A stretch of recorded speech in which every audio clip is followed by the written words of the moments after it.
Okay इसमें देखेंगे ये आपके पास सैम्पल स्पेस आपको पता है किस तरह से आता है। उसके बाद हम डिफरेंट क्वेश्चंस की पॉसिबिलिटीज़ डिस्कस कर रहे थे कि किस तरह से इसमें डिफरेंट टाइप के क्वेश्चन आ सकते हैं।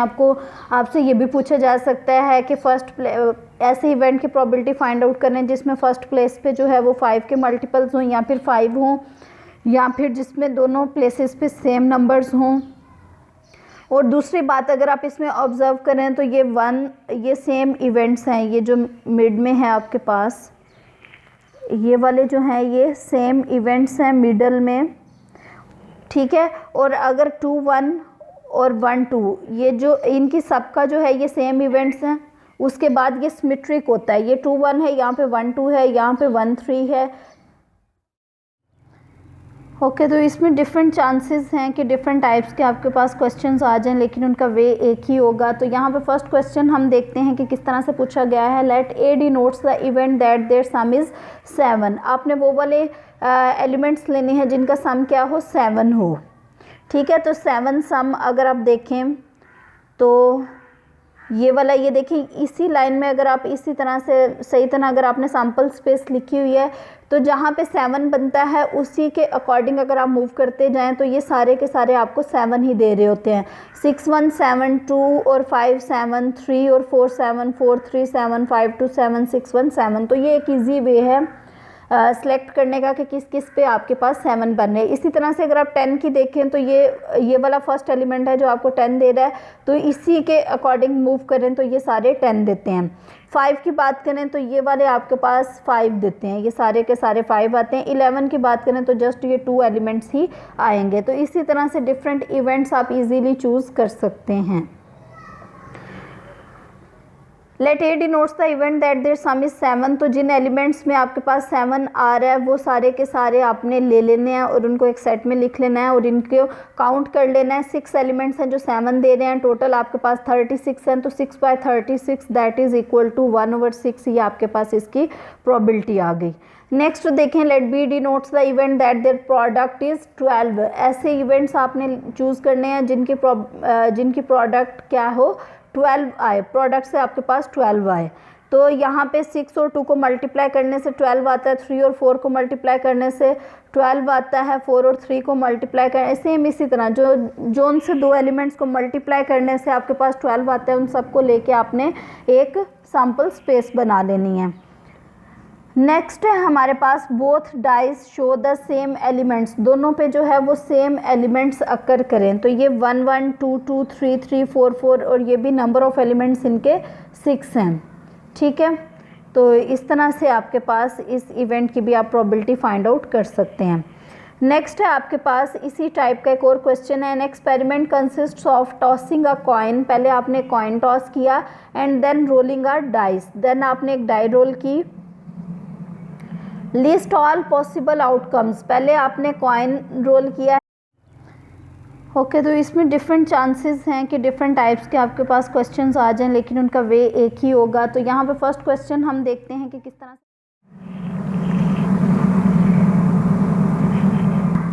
ठीक है। इसकी 2 ही पॉसिबल आउटकम्स होंगी, एक तो आपके पास हेड है और सेकंड टेल है। इसी तरह से अगर आप एक डाई रोल करते हैं तो उसकी पॉसिबल आउटकम्स 1 3 4 5 और 6 इनमें से ही होंगी। तो अगर आप इन दोनों की सैम्पल स्पेस बनाना चाहेंगे तो पहले आप हेड को ले लें और जितनी दूसरे इवेंट की पॉसिबिलिटीज़ हैं उन सब के साथ इसका पेयर लिख दें। उसके बाद आप सेकंड क्या करेंगे, टेल को ले लें और जितनी सेकंड इवेंट की पॉसिबिलिटीज़ हैं उसके साथ इसको लिख दें। तो ये आपके पास ऑल पॉसिबिलिटीज़ आ जाएंगी जो कि सैम्पल स्पेस बनाएंगी। तो सेम यही यहाँ पे हुआ है। सबसे पहले हमने हेड लिया, हेड के साथ 1 2 3 4 5 6 डाइस की ये पॉसिबिलिटीज़ थी, उसको हमने लिख दिया। उसके बाद टेल के अकॉर्डिंग हमने लिखा। Find the probability that the die shows on an even number, के जो डाई है वो आपके पास क्या कर रहा है, इवन नंबर शो कर रहा है, ठीक है। एंड हेड अकर्स, पहली बात हेड अकर कर रहा है और डाइस क्या शो कर रहा है, इवन नंबर। हेड के साथ इवन नंबर आ रहा है, तो एक ये वाला इवन नंबर वाला है, एक ये वाला और एक ये वाला है। इट मीन्स 3 एलिमेंट्स होंगे आपके पास, 3 एलिमेंट्स होंगे। अब इस केस में सैम्पल स्पेस में कितने एलिमेंट्स होंगे आप देखें। पहले वाला जो है कॉइन आपने टॉस किया, उसके 2 ही एलिमेंट्स होते हैं। सेकेंड टाइम आपने डाई रोल की, उसके 6 एलिमेंट्स होते हैं, तो दोनों को अगर आप मल्टीप्लाई कर दें 6 × 2 तो ये 12 आ जाएगा, जो कि टोटल आपके पास सैम्पल स्पेस के एलिमेंट्स होंगे।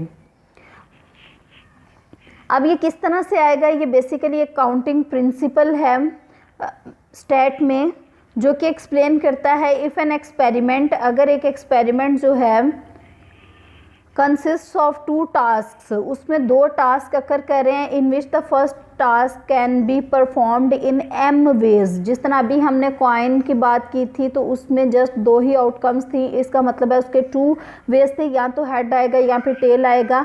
And second task can be performed in n ways, और सेकेंड टास्क में आपके पास डाइस था, उसमें 6 पॉसिबिलिटीज़ थी, तो इसका मतलब है वो 6 वेज में अकर कर रहा था। Then the total number of ways in which that experiment can be performed is, इन दोनों को मल्टीप्लाई कर दें तो टोटल नंबर ऑफ वेज आ जाते हैं, दैट इज़ 6 × 2 12, या फिर m/n, m × n, ये जनरल आपके पास एक जो है वो स्टैंडर्ड वे है कि आप किस तरह से इनके आउटकम्स को फाइंड आउट कर सकते हैं।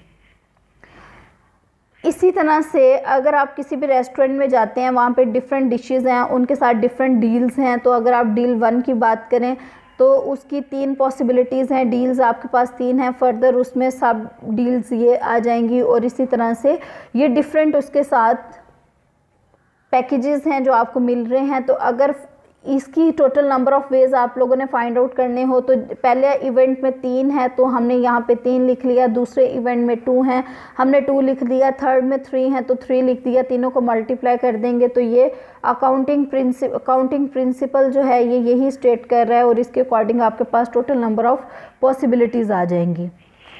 नेक्स्ट है परमुटेशन कॉम्बिनेशन, इसको आप ऑलरेडी जानते हैं। परमुटेशन क्या होता है, ऑर्डर रेलिवेंट सिलेक्शन होती है, इसमें ऑर्डर मैटर कर रहा होता है।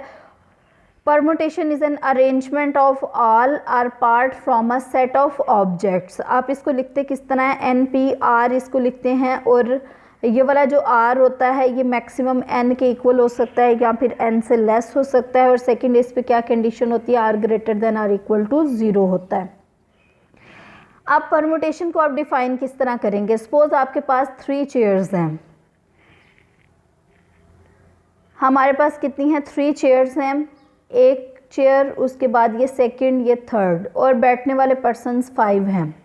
ठीक है, 5 में से पहली चेयर पे कितने ऑप्शंस होंगे, पहली चेयर के लिए तो 5 के 5 में से कोई भी बैठ सकता है, क्योंकि अभी तक कोई भी नहीं बैठा हुआ, तो 5 के 5 यहाँ पे बैठ सकते हैं, तो 5 में से कोई एक यहाँ पे बैठ जाएगा।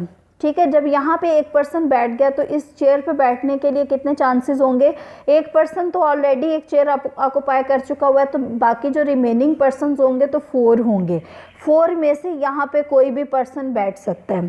ठीक है, अब इन दोनों चेयर्स पे बैठ चुके हुए हैं, ऑक्युपाइड हैं ये वाली चेयर्स, इट मीन्स 2 पर्सन्स हमारे पास यहाँ पे बुक हो गए हुए हैं। अब इस चेयर पे बैठने के लिए रिमेनिंग 3 पर्सन्स में से कोई भी बैठ सकता है, तो इसकी ऑल पॉसिबल परमुटेशंस क्या होंगी, 5 × 4 × 3, यही आपके ऑल पॉसिबल वेज होंगे sitting of 5 persons in 3 chairs.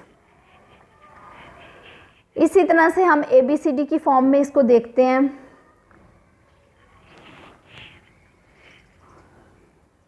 अगर आपके पास 2 नंबर्स हैं A और B, तो आपको पता है इनको परमुटेशंस बेसिकली क्या होती हैं, आपके पास अरेंजमेंट्स होती हैं, किस किस तरह से हम उनको अकर कर सकते हैं या किस तरह से उनको अरेंज कर सकते हैं।